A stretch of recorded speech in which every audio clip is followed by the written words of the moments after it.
भगवान जो करता है अच्छे के लिए ही करता है। एक बार एक किसान परमात्मा से बड़ा नाराज हो गया। कभी बाढ़ आ जाए, कभी सूखा पड़ जाए, कभी धूप बहुत तेज हो जाए तो कभी ओले पड़ जाएं। हर बार कुछ ना कुछ कारण से उसकी फसल थोड़ी खराब हो जाती थी। एक दिन बड़ा तंग आकर उसने परमात्मा से कहा, देखिए प्रभु, आप परमात्मा हैं, लेकिन लगता है आपको खेती बाड़ी की ज़्यादा जानकारी नहीं है। एक प्रार्थना है कि एक साल मुझे मौका दीजिए, जैसा मैं चाहूँ वैसा मौसम हो, फिर आप देखना मैं कैसे अन्न के भंडार भर दूँगा। परमात्मा मुस्कुराए और कहा, ठीक है, जैसा तुम कहोगे वैसा ही मौसम दूंगा, मैं दखल नहीं करूँगा। किसान ने गेहूं की फसल बोई। जब धूप चाही तब धूप मिल गई, जब पानी चाहा तब पानी मिल गया। तेज धूप, ओले, बाढ़, आंधी तो उसने आने ही नहीं दी। समय के साथ फसल बढ़ी और किसान की खुशी भी ठिकाना न रहा, क्योंकि ऐसी फसल तो आज तक कभी हुई ही नहीं थी। किसान ने मन ही मन सोचा, अब पता चलेगा परमात्मा को कि फसल कैसे उगाते हैं। बेकार ही इतने बरस हम किसानों को परेशान करते रहे। फसल काटने का समय आ गया। किसान बड़े गर्व से फसल काटने गया, लेकिन जैसे ही फसल काटने लगा, एकदम से छाती पर हाथ रखकर बैठ गया। अरे ये क्या, गेहूं की एक भी बाली के अंदर गेहूं नहीं था।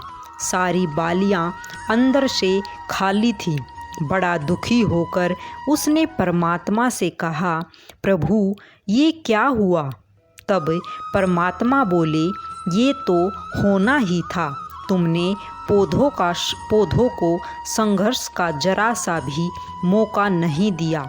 ना तेज धूप में उनको तपने दिया, ना आंधी ओलों से जूझने दिया। उनको किसी प्रकार की चुनौती का एहसास नहीं होने दिया।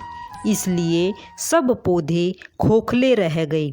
जब आंधी आती है, तेज बारिश होती है, ओले गिरते हैं, तब पौधा अपने अस्तित्व बचाने का संघर्ष करता है, और इस संघर्ष से जो बल पैदा होता है वो ही उसे शक्ति देता है, ऊर्जा देता है, जिसकी वजह से उसके अंदर नए बीज पैदा होते हैं। उसी तरह जिंदगी में भी अगर संघर्ष ना हो, चुनौती ना हो, तो आदमी खोखला ही रह जाता है। उसके अंदर कोई गुण नहीं आ पाता। ये चुनौतियाँ ही हैं जो आदमी के अंदर ऊर्जा पैदा करती है, उसे जीने का, कुछ कर दिखाने का मकसद देती है, हर दिन एक नया काम देती है। सोचो, अगर ये सब न हो तो जिंदगी कैसी होगी।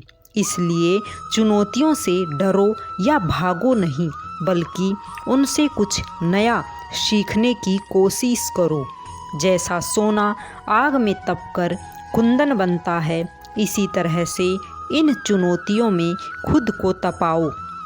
फिर देखना आपका वो व्यक्तित्व सामने आएगा जिसे दुनिया सलाम करेगी और आप खुद उससे प्यार करेंगे।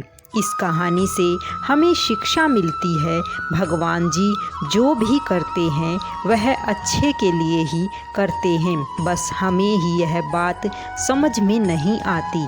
हम बेकार में ही भगवान को दोष देते रहते हैं कि हे प्रभु आपने यह कर दिया, हे प्रभु आपने वो कर दिया, ऐसा कर दिया, वैसा कर दिया। लेकिन गलती हमारे कर्मों की ही होती है।